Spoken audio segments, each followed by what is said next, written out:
Bonjour à tous et à toutes. Mon nom est Serge Tremblay, je suis à la Tuxedo. Bienvenue pour ceux qui viennent d'arriver, bienvenue au Marathon virtuel Microsoft 365. J'espère que vous avez aimé les sessions jusqu'à maintenant. Notre prochaine conférence sera animée par Jean-Sébastien Duchesne, qui nous laisse gérer c'est Android dans les scénarios d'entreprise Bring Your Own Device. Alors, Jean-Sébastien, la place est à toi. Amuse-toi bien pour les 50 prochaines minutes. Merci Serge, bonjour à tous et à toutes. Merci d'être présent donc, pour ce marathon. On a de très belles sessions. Donc je vais vous présenter les différentes façons de gérer iOS et Android dans les scénarios entreprise et Bring Your Own Device. Donc il y a dans vos calendriers la SharePoint conférence qui devient donc la Collaboration conférence, donc à garder en mémoire. Nos différents sponsors, sans qui cet événement ne pourrait pas avoir lieu.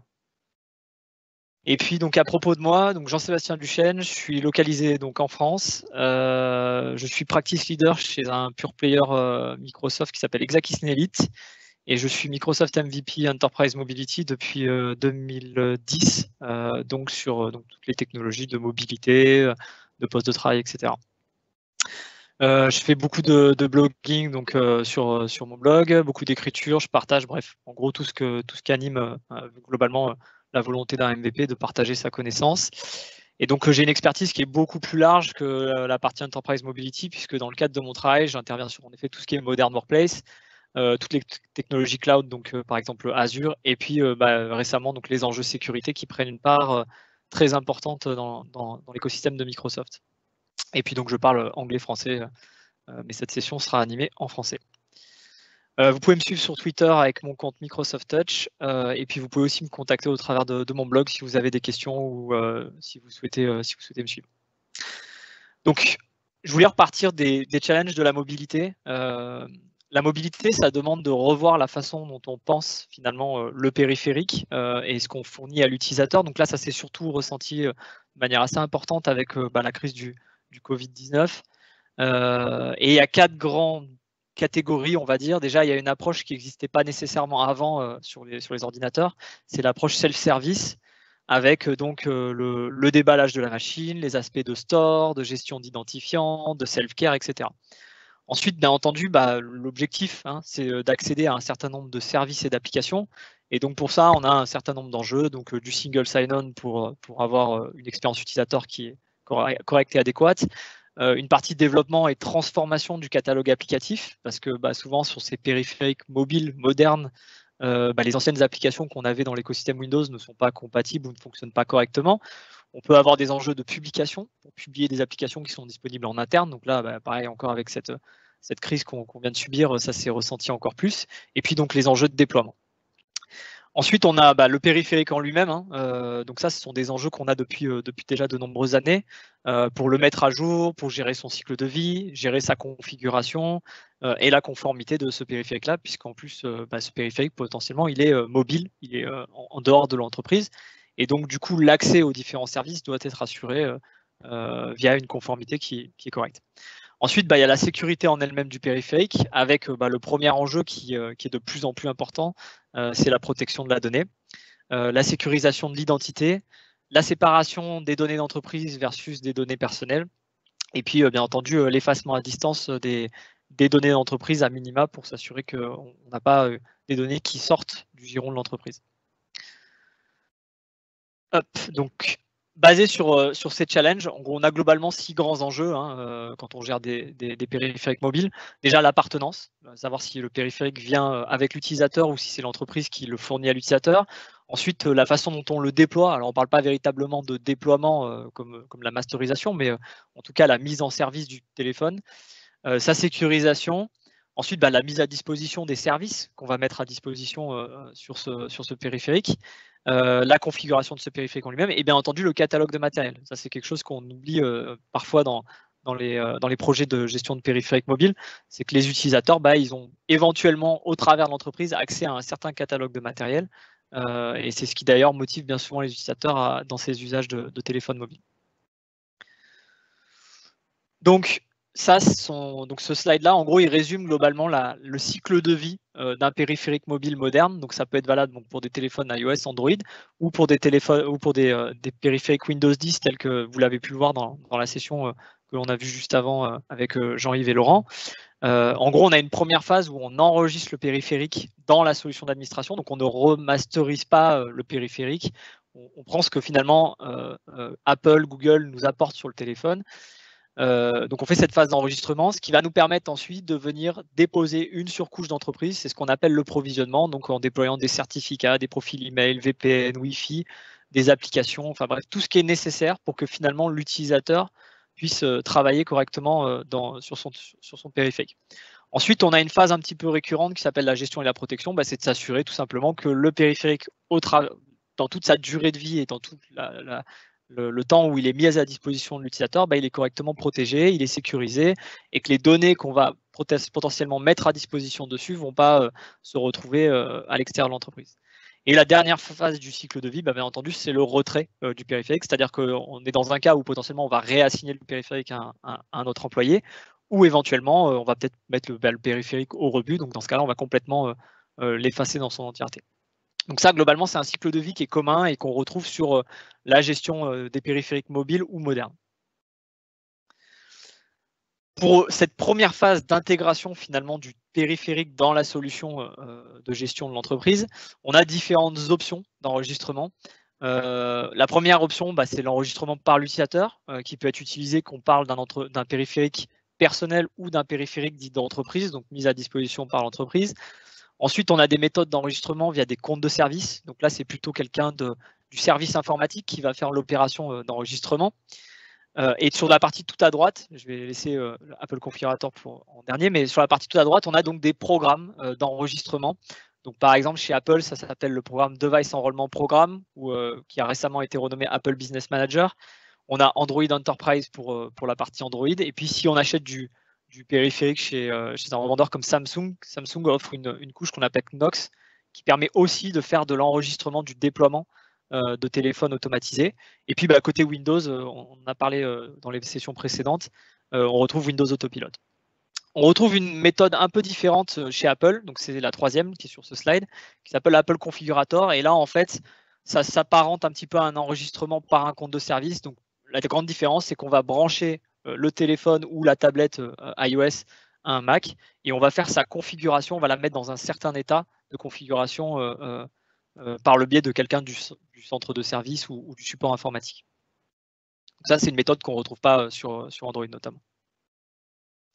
Donc, je suis un peu trop loin. Donc, une fois que le périphérique est enregistré, c'est ce que je vous disais, on retrouve tout un tas de fonctions dans les solutions de gestion, en l'occurrence chez Microsoft, donc c'est Microsoft Intune, qui vont permettre d'apporter une surcouche d'entreprise, de provisionner un certain nombre de choses, donc par exemple un profil VPN, des paramétrages, des certificats, des emails, du Wi-Fi, etc., pour que l'utilisateur puisse travailler sur son périphérique mobile.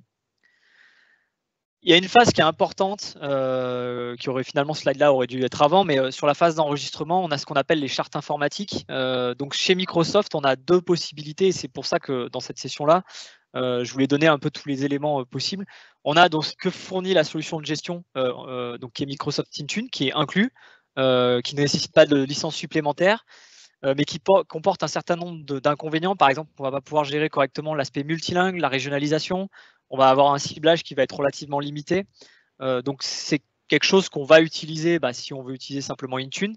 Mais par contre, on a une nouveauté dans Azure AD, enfin une nouveauté qui a quand même déjà quelques mois, qui va permettre donc de déployer ces chartes informatiques, non pas avec Microsoft Intune, mais avec Azure AD, de manière à ce que lorsque l'utilisateur enregistre son téléphone, il reçoive cette charte. Et là, on va exploiter directement l'accès conditionnel d'Azure AD. C'est pour ça qu'on a besoin de ces licences Azure AD P1.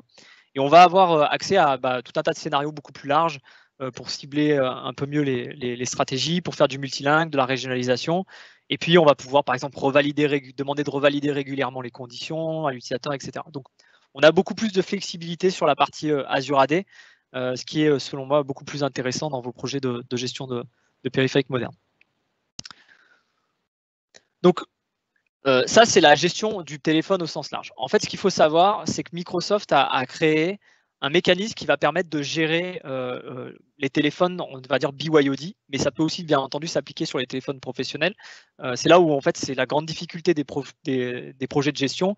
Il va falloir correctement mettre le curseur sur quelle façon de gérer tel ou tel périphérique dans tel scénario. Donc c'est ce qu'on appelle les stratégies de protection applicative, APP, et en gros ces stratégies-là, elles vont permettre de finalement forcer un certain nombre de prérequis d'entreprise, d'empêcher la fuite des données, mais au niveau de l'application. Donc en fait, on va globalement prendre par exemple Outlook, Word, Excel, un certain nombre d'applications que Microsoft a créées ou des partenaires avec lesquels Microsoft a créé un lien fort et donc leur a fait utiliser le SDK pour créer un espèce de conteneur au niveau de l'application. Et en fait, lorsque l'utilisateur va se connecter avec son compte Azure Active Directory ou son compte Office 365, il y a ces stratégies donc, qui vont empêcher la fuite de données, forcer le chiffrement des données et éventuellement permettre à l'administrateur d'effacer de manière sélective, donc par exemple uniquement la partie entreprise, non pas la partie personnelle, du périphérique si nécessaire. Donc ça permet à l'utilisateur, par exemple, si je prends un cas d'usage, d'installer Outlook sur son téléphone personnel, de configurer son compte Hotmail, par exemple, personnel, de configurer son compte d'entreprise et de n'avoir des stratégies qui n'impactent que la partie professionnelle, la partie d'entreprise de son compte professionnel dans Outlook. Donc, par exemple, si on empêche le copier-coller, ça n'empêchera pas le copier-coller dans la partie hotmail.com. Et ça, c'est relativement important et intéressant. Donc, c'est vraiment cet aspect-là, hein. C'est-à-dire qu'on va, sur le périphérique, avoir un certain nombre d'applications gérées sur lequel on va venir finalement apposer ces stratégies de gestion en tant que telles. Donc ça, c'est très pratique, notamment pour les scénarios Bring Your Own Device, où on veut éviter de demander à l'utilisateur et aux utilisateurs d'enregistrer leur téléphone sur une solution de gestion, parce qu'on n'a pas nécessairement envie de gérer leur téléphone. Et en plus, pour des raisons de confidentialité et de respect de la vie privée, on va vouloir éviter d'avoir accès à, par exemple, son numéro de téléphone, la liste de ses applications, ou même pouvoir faire un certain nombre d'actions un peu intrusives sur son téléphone. Donc, c'est vraiment cette approche. Voilà, on a une liste d'applications qui vont être gérées et qui vont potentiellement même gérer cet aspect multi-identité tel que je vous le disais, avec un conteneur personnel et un conteneur d'entreprise. Et ça, géré de manière totalement transparente dans l'application. Ensuite, donc si je vais commencer, je vais d'abord faire cette session en parlant d'iOS et ensuite je parlerai d'Android. On a différentes solutions de gestion pour iOS et Android.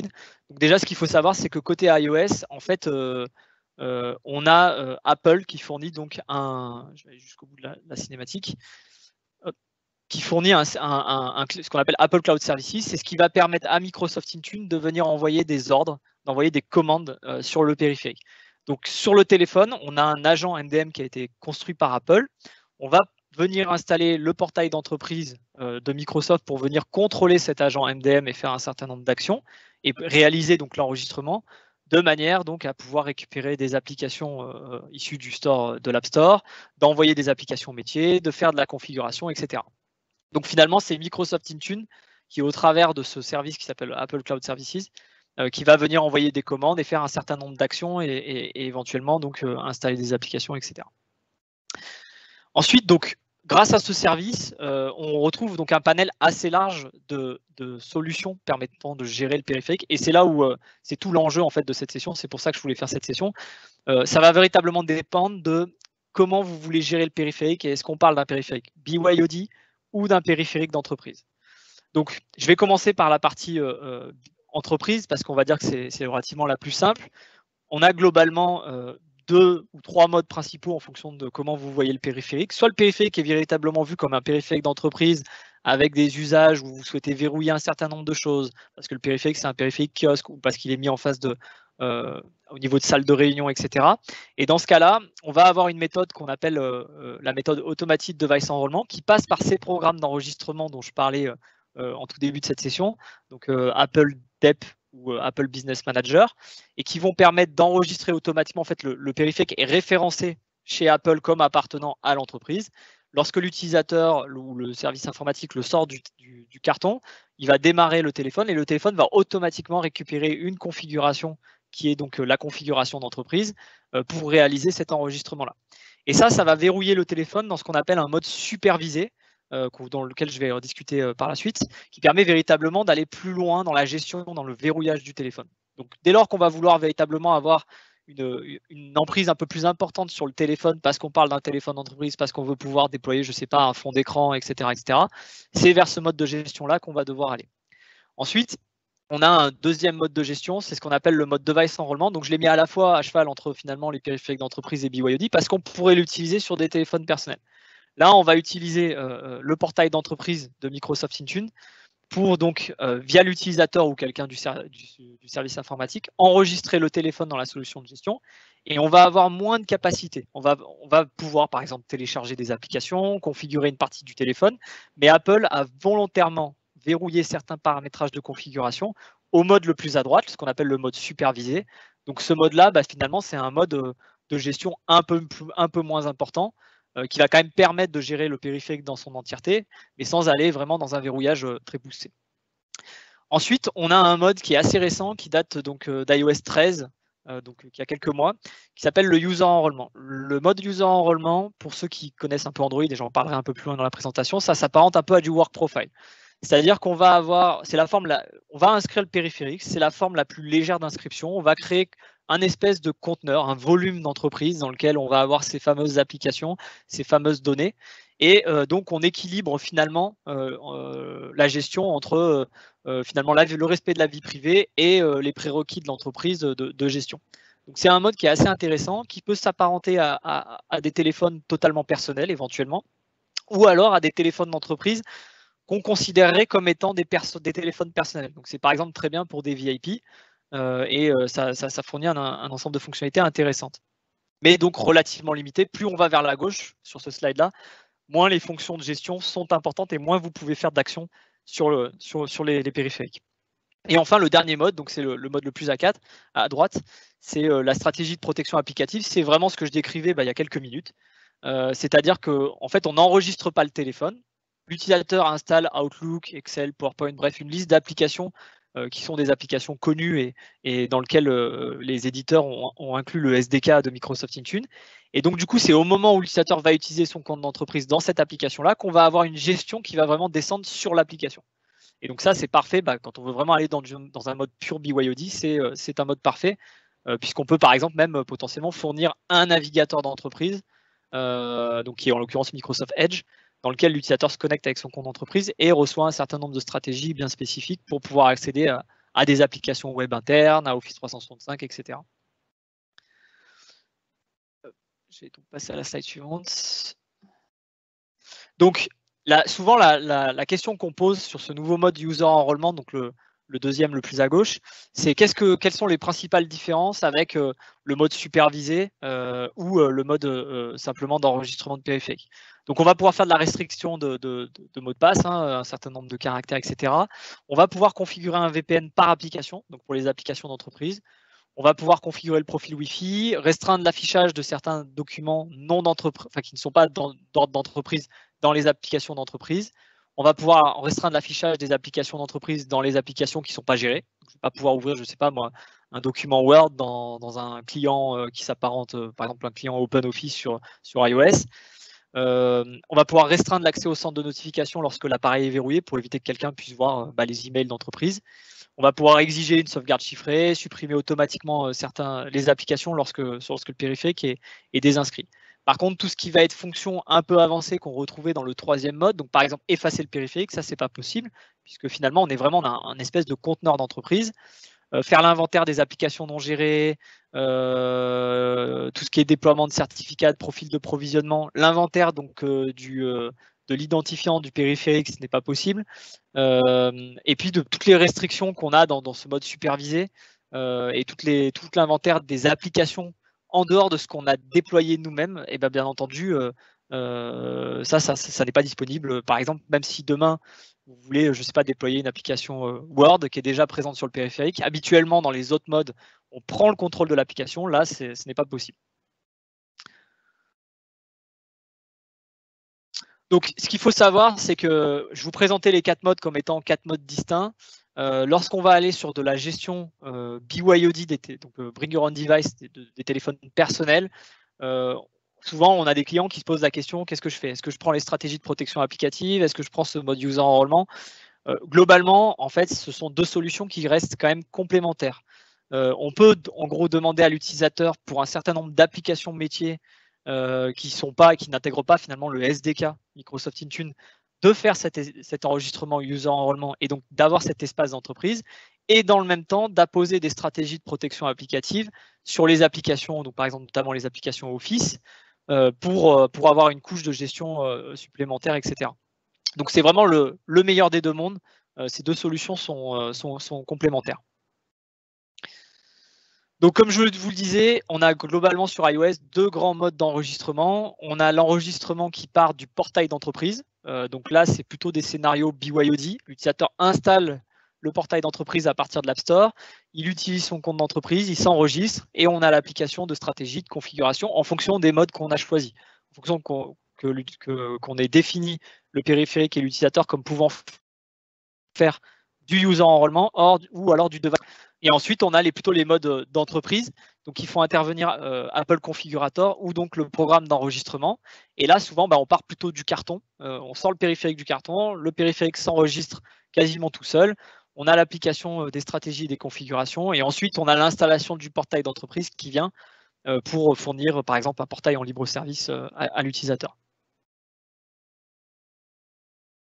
Donc, détection, ça, je vais avancer. Donc voilà, ça c'est de la redite par rapport au slide initial, mais 3 grands modes de solution d'enregistrement en masse. Donc soit l'utilisation d'un compte de service, soit Apple Configurator, donc via l'utilisation d'un Mac, soit le fameux programme de déploiement de Microsoft DEP. Donc globalement, pour Apple Configurator, comme je vous le disais, la cinématique, c'est que en gros, on a un profil d'inscription qui est créé sur un Mac. On va l'importer dans Microsoft Intune. Le périphérique, on va donc l'enregistrer au moment de la mise en tension via un Mac. Ça va configurer le périphérique comme étant supervisé et au moment où il va être donc enregistré dans Microsoft Intune, on a ce profil d'inscription qui va venir s'apposer sur le téléphone ou sur la tablette. Côté donc DEP, le principe il est un peu différent. Le périphérique est enregistré chez Apple. Le périphérique démarre, il contacte donc Apple finalement. Et donc du coup, Apple lui dit tu dois être géré par Microsoft Intune. Et donc c'est à ce moment-là où il reçoit une configuration provenant de Microsoft Intune. Donc ce qui est assez important, c'est que ce mode supervisé, dont je parlais initialement, qui est disponible uniquement quand vous faites de l'Apple Configurator ou lorsque le périphérique vient d'Apple DEP, ça va vous permettre de faire beaucoup plus de choses. Et notamment, un des éléments qui est clé dans les entreprises, c'est que vous savez, quand vous achetez un téléphone iOS et Android, en fait, il est lié à une identité. Lorsque l'utilisateur utilise son compte iCloud, automatiquement, ça l'associe au compte iCloud. Lorsqu'il est dans un mode supervisé, en fait, ce téléphone reste véritablement associé à l'entreprise. Donc, si demain l'utilisateur part, vous rend le téléphone et qu'il a oublié de supprimer le téléphone de son compte iCloud, automatiquement, l'entreprise peut reprendre la main sur le téléphone. C'est ce qu'on appelle le bypass de verrouillage d'activation. Et ça, c'est un élément essentiel parce qu'on a énormément d'entreprises aujourd'hui qui doivent donc du coup contacter Apple, envoyer des factures, démontrer qu'en fait elles sont propriétaires du téléphone. Ça prend beaucoup de temps, ça consomme beaucoup de temps et donc d'argent. Donc c'est vrai que ce mode d'entreprise, ce mode supervisé, ça va véritablement être un mode important lorsque vous voulez aller sur de la gestion dite d'entreprise. Donc ensuite, je vais aller sur le slide suivant. Il faut savoir que voilà, entre ces deux modes, entre le mode supervisé et le mode classique, il y a des différences de fonctionnalité, comme je vous le disais. Vous voyez très bien que dans le tableau de droite, je ne vais pas tout détailler, mais on a accès à beaucoup plus de choses que dans le mode classique, de gestion classique. D'où le fait que sur des téléphones d'entreprise, on va aller vers ce programme DEP. Il faut vraiment se forcer à utiliser ce programme DEP, à intégrer les téléphones dans DEP, à les acheter au travers de ce programme-là, parce que sinon on perd en fonctionnalité et surtout on perd la fonctionnalité dont je parlais avant de gestion des téléphones lorsque l'utilisateur part de l'entreprise.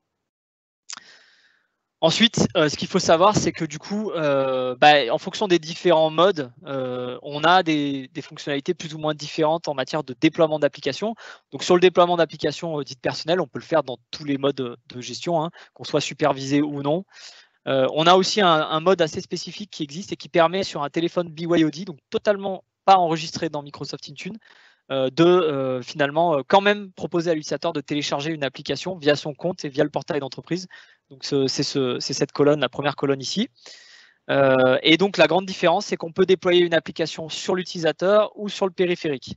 Et en fonction des différents modes, vous voyez que dans le mode supervisé, on est capable de quasiment tout faire. Dans le mode iOS, par contre, lorsqu'on va vouloir déployer une licence de type utilisateur, on va pouvoir ça va être finalement le compte iCloud de l'utilisateur qui va être utilisé. Alors que par contre, on va devoir déployer donc la licence. Si on veut déployer véritablement avec une licence de l'entreprise, dans ce mode de gestion-là, il va falloir le faire avec une licence de type périphérique. Donc ça, c'était sur iOS. C'est pour vous donner un aperçu. Si je dois résumer globalement sur iOS, ce qu'on a tendance à faire, c'est déjà définir qu'est-ce qu'on veut faire avec les téléphones. Est-ce qu'on a des téléphones BYOD? Est-ce qu'on laisse nos utilisateurs utiliser leur téléphone personnel? Est-ce qu'on a des téléphones d'entreprise? Quand c'est des téléphones personnels, est-ce qu'on veut leur apporter une couche de gestion minimale? Donc dans ce cas-là, on va plutôt aller vers le user enrôlement. Sinon, on va leur proposer plutôt les stratégies de protection applicative qui fournissent l'ensemble des outils de collaboration d'Office 365 avec les stratégies de gestion. Et pour la partie entreprise, on va avoir deux globalement différences. Soit on considère les téléphones comme étant des téléphones purement d'entreprise qui doivent être verrouillés, totalement contrôlés. Et dans ce cas-là, il va falloir aller vers ce mode supervisé et via l'utilisation d'Apple Configurator ou du programme Apple DEP, Apple Business Manager. Ou alors, on considère les téléphones d'entreprise comme étant des téléphones personnels. Et dans ce cas-là, on va plutôt aller vers l'approche initiale dont je parlais initialement. Donc, proposer à l'utilisateur de faire du user enrôlement et déployer des stratégies de protection applicative. Le troisième mode, qui est le mode hybride dont je parlais, où on enregistre le téléphone mais sans qu'il soit supervisé, c'est un mode qu'on va avoir tendance à oublier et entre guillemets à ne pas utiliser, puisque finalement, il n'offre pas des fonctions de gestion avancées, mais en même temps, il ne respecte pas la vie privée de l'utilisateur. Donc bon, c'est à valider, c'est à discuter avec les clients à ce moment-là, avec l'entreprise, mais c'est un mode qui n'est pas forcément très intéressant. Donc sur Android, avancer. Ce qu'il faut savoir, c'est que sur Android, donc c'est une plateforme qui initialement a été créée par Google. Ça a mis beaucoup de temps, Google a mis énormément de temps pour fournir une solution de gestion. Donc dans Android 2.2, il y a eu une première couche très basique. Elle était tellement basique que en fait les fabricants de téléphones, donc Samsung et les autres, ont fabriqué des extensions, c'est-à-dire des capacités de gestion supplémentaires. Donc la plus connue, c'est celle de Samsung qui s'appelle Knox. Et donc ça a permis déjà d'offrir des capacités un peu plus poussées. Jusqu'à cette date-là, les périphériques Android étaient un peu des périphériques, on va dire, mal aimés des entreprises du fait qu'elles n'offraient pas des capacités de gestion intéressantes.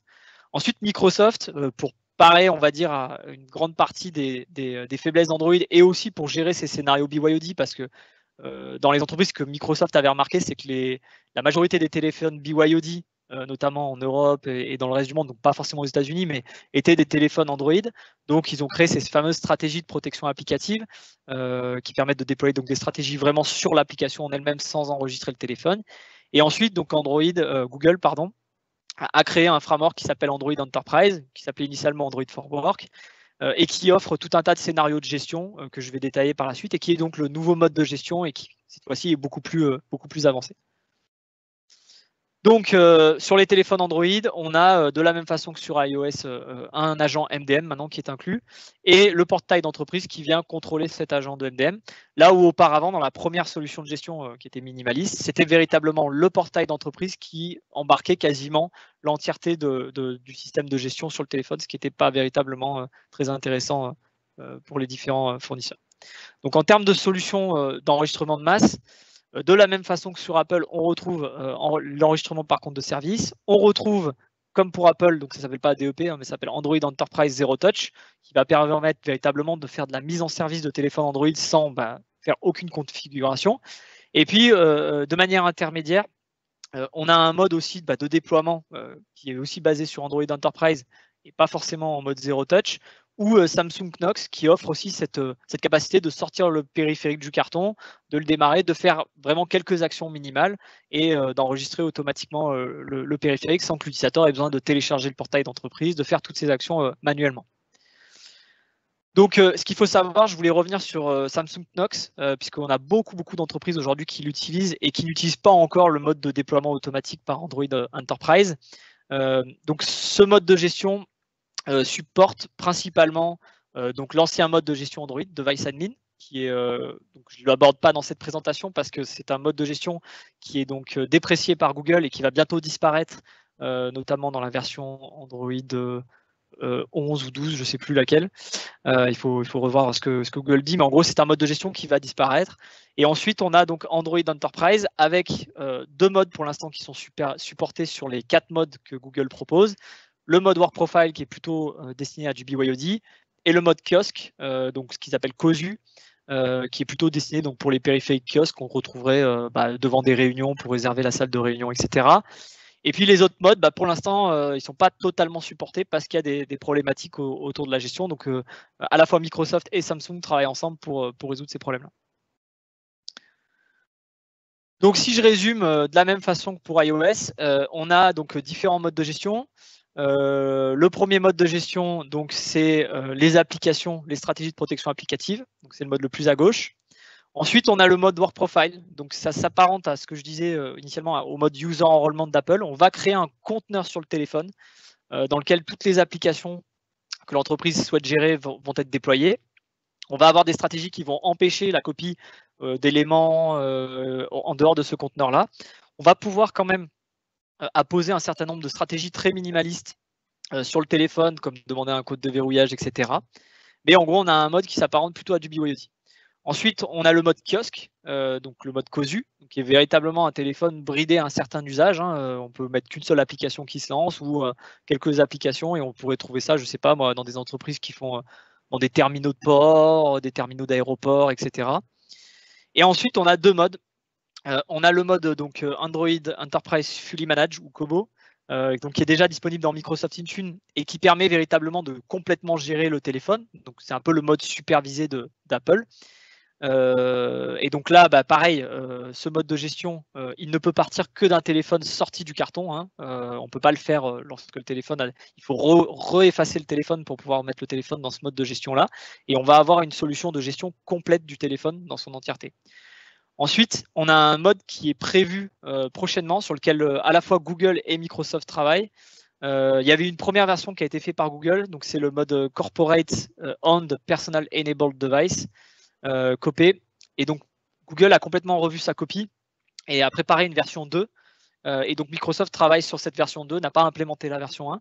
Et là, le principe, c'est que c'est un téléphone qui est donc complètement géré, mais dans lequel on va aussi retrouver un conteneur d'entreprise, encore une fois, donc une surcouche de sécurité supplémentaire, sur lequel on va pouvoir être beaucoup plus restrictif, sans apposer nécessairement de grosses stratégies de restriction sur le téléphone en lui-même, parce qu'on va considérer qu'il y a éventuellement un usage personnel qui en est fait. Donc là, c'est pareil, sur le choix du mode de gestion, il faut discuter sur quels sont les besoins, les cas d'usage métier, pour correctement identifier ce qu'on souhaite faire avec. Sur les téléphones BYOD, on va avoir des entreprises qui ne vont pas du tout vouloir gérer quoi que ce soit. Et dans ce cas-là, on va juste faire des stratégies de protection applicative. Il y a certaines entreprises qui vont dire, voilà, on a quelques applications métiers qui n'ont pas ce SDK Intune. Donc, on va venir en plus demander de mettre un conteneur Work Profile. Et puis, sur les périphériques d'entreprise, on a des entreprises qui vont soit basculer entre le mode Fully Managed, soit éventuellement plus tard le mode COPV2. Et on a certaines entreprises qui considèrent les téléphones d'entreprise, ils les mettent à la disposition donc véritablement des utilisateurs, mais considèrent que ça devient un peu un téléphone personnel qui vont en effet potentiellement rendre à la fin lorsqu'ils partent de l'entreprise. Mais on va juste y mettre finalement ce fameux conteneur Work Profile. Donc de la même façon que pour iOS, quand on est sur la partie BYOD, on se pose plus trop la question de savoir si on fait juste des stratégies de protection applicative ou du Work Profile. Les deux sont en effet des solutions complémentaires. Ça va véritablement dépendre du cas d'usage que vous avez. Donc, je vais avancer. Donc voilà, l'objectif ici, c'est ce que je vous disais. On a les 2 modes. Le mode de stratégie de protection applicative où on vient mettre ces stratégies directement sur l'application. Et le mode plutôt Work Profile où là, on va embarquer les applications dans le conteneur, mais l'un n'empêche pas l'autre. On peut potentiellement cumuler les deux et adapter les stratégies dans ce sens.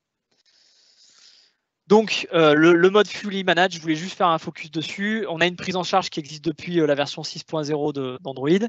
On va avoir différentes options de déploiement. On va pouvoir faire du déploiement Zero Touch. On va pouvoir faire du déploiement en scannant un QR code, avec un token, avec une étiquette NFC éventuellement, ou donc avec Knox, le fameux programme d'enregistrement, sachant que lorsque le téléphone est enregistré dans ce mode-là, on a l'application Microsoft Intune, donc c'est pas le portail d'entreprise, c'est une autre application qui est déployée, et l'application Microsoft Authenticator aussi qui est déployée. Il faut savoir qu'il y a pour l'instant 2 problèmes connus avec KME. C'est pour ça que je ne le listais pas initialement dans les solutions supportées. Ça n'empêche pas qu'on peut quand même le faire, mais voilà, il faut être conscient de ces 2 méthodes, de ces 2 problèmes connus. Le nom d'utilisateur et le mot de passe qui peuvent être éventuellement définis dans le portail KME ne sont pas transmis, donc ils doivent être saisis manuellement sur le téléphone. Et l'état d'enregistrement du téléphone n'est pas renvoyé pour l'instant dans le portail KME. Voilà. Donc, ce qu'il faut savoir, c'est que normalement, quand on enregistre un téléphone Android dans ce mode-là, le téléphone est véritablement verrouillé. Donc, par exemple, le store d'entreprise, c'est uniquement le store d'entreprise. On ne retrouve pas les applications, toutes les applications qu'un utilisateur pourrait télécharger de manière personnelle. Et donc ça, par exemple, ça s'active via un paramétrage. Et il y a une autre subtilité quand on est dans ce mode-là. Il y a un paramétrage dans Microsoft Intune qui permet de bloquer l'ajout de nouveaux utilisateurs. Et aujourd'hui encore, il y a un problème connu, c'est que si vous passez ce paramétrage à bloquer, ça vient finalement bloquer l'enregistrement du téléphone dans Azure Active Directory. Et donc, ça vient finalement bloquer ce mode de gestion-là. Donc, c'est quand vous faites du mode Fully Manage, si vous avez ce fameux paramétrage Add New User là, que j'ai pris en screenshot, il faut surtout penser à ne pas le bloquer, notamment dans les phases d'enregistrement. Alors potentiellement plus tard, vous pourriez le faire, mais dans la phase d'enregistrement, c'est quelque chose qu'il ne faut pas activer parce que sinon, ça va vous bloquer l'enregistrement du téléphone. Donc, il y a un certain nombre de différences entre le mode Work Profile et le mode Fully Manage. Déjà, on n'a pas accès à la partie Zero Touch. On a donc un enregistrement qui se fait de manière manuelle, éventuellement dans les 2 cas ou via Zero Touch. Côté inventaire des applications, on va pouvoir inventorier que les applications qui sont dans le conteneur Work Profile, alors que dans le mode Fully Manage, on va pouvoir tout inventorier. Et puis, on va avoir certaines restrictions, notamment donc, sur le fait de bloquer l'accès au Google Play Store public sur une partie Work Profile. C'est vraiment pas l'essence de ce mode de gestion. Ce mode de gestion, il a pour but finalement de laisser l'utilisateur s'approprier le téléphone et pouvoir installer les applications qu'il souhaite. Donc, la grande différence aussi, c'est quand on veut segmenter la partie professionnelle de la partie personnelle. Dans la partie Work Profile, ça va se faire donc au niveau des applications qui sont dans le conteneur d'entreprise. Lorsqu'on est en mode Fully Manage, la segmentation se fait véritablement au niveau du périphérique ou éventuellement au niveau des applications si on déploie ces fameuses stratégies de protection applicative, ou si demain vous allez dans le mode copé, qui va permettre donc de rajouter un conteneur supplémentaire qui viendra véritablement segmenter les applications professionnelles tout en laissant l'utilisateur accéder à ces applications, à des applications personnelles sur un périphérique qui est complètement géré. Donc ça, c'est sur cette partie-là. Sinon, globalement, sur le reste des fonctionnalités, je ne vais pas toutes les balayer, mais elles sont quasiment toutes disponibles entre le mode Fully Manage et Work Profile. La seule différence qu'il y a sur la partie Work Profile, ça va être donc on n'est pas en capacité de redémarrer le téléphone et on n'est pas en capacité d'effacer complètement le téléphone. À l'inverse, on n'est pas capable de faire de l'effacement sélectif sur un téléphone complètement géré, puisque il est complètement géré. Ça devrait être possible potentiellement avec du mode copé en fonction de ce que Microsoft implémente, mais pour l'instant, c'est dans le mode Fully Manage pur, ce n'est pas possible. Donc ensuite, on a le mode COSU, donc c'est pour Corporate Owned Single Use Device, donc c'est vraiment le mode kiosque. C'est un cas d'usage, cas d'utilisation où le téléphone il est verrouillé dans certaines tâches, certaines exigences, où le téléphone est laissé finalement peut-être, comme je vous disais, devant une salle de réunion, dans un point de vente, et le téléphone est verrouillé. On ne lui laisse pas l'accès, on laisse pas d'accès finalement aux différents paramétrages, etc. Donc il n'y a pas besoin d'avoir de compte Google. L'installation des applications, on peut les faire à partir du store ou à partir d'applications métiers. On a une simplification de la partie enrôlement parce que quasiment on allume le téléphone, et soit il se déploie tout seul, soit on scanne un QR code et tout de suite, finalement, le téléphone est configuré et on peut avoir une expérience d'écran accueil personnalisée pour le cas d'usage qu'on souhaite mettre en place dans l'entreprise. Donc, comme sur iOS, on a différentes capacités en matière de déploiement d'applications personnelles ou d'entreprise.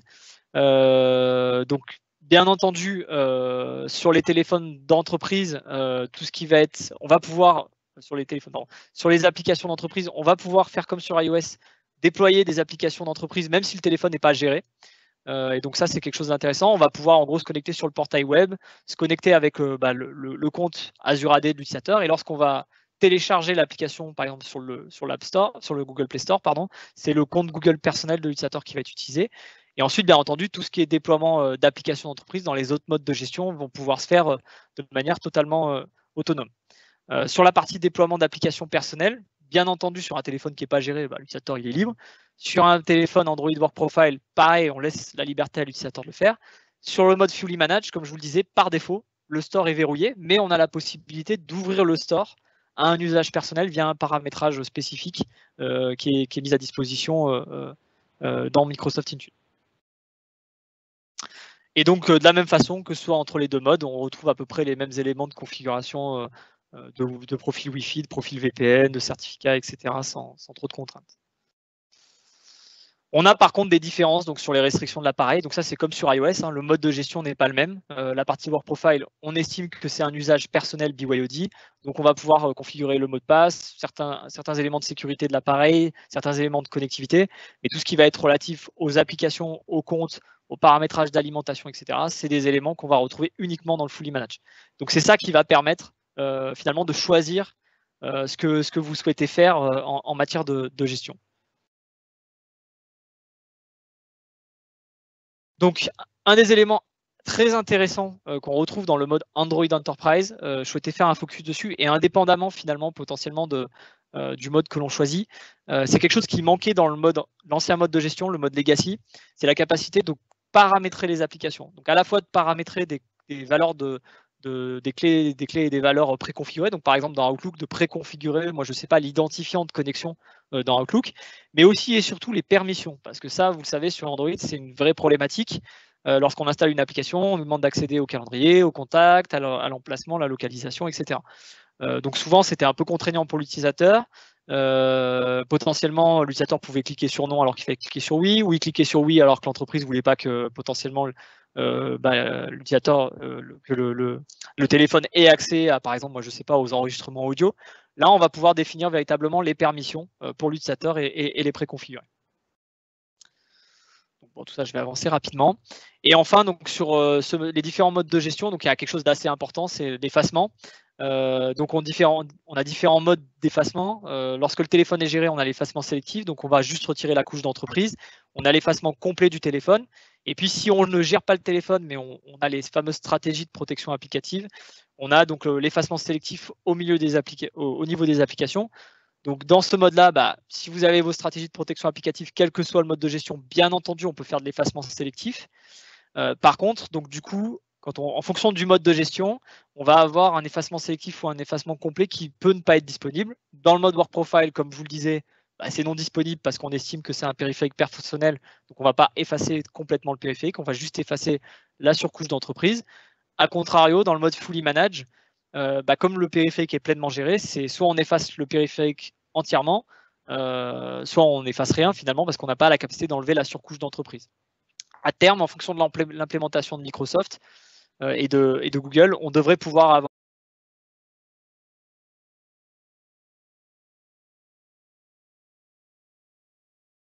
Et donc, c'est à peu près tout pour moi sur cette session. Donc, je ne sais pas s'il y a des questions qui ont été levées.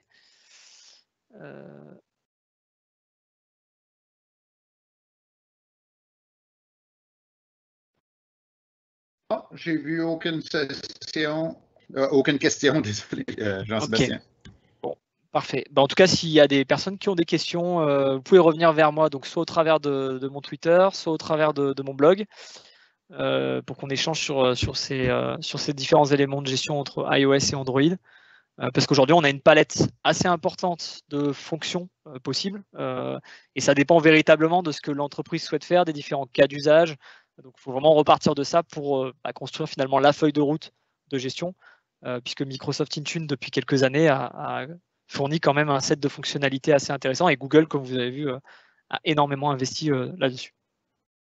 Donc, merci à tous, et puis je vous souhaite bonne fin de journée.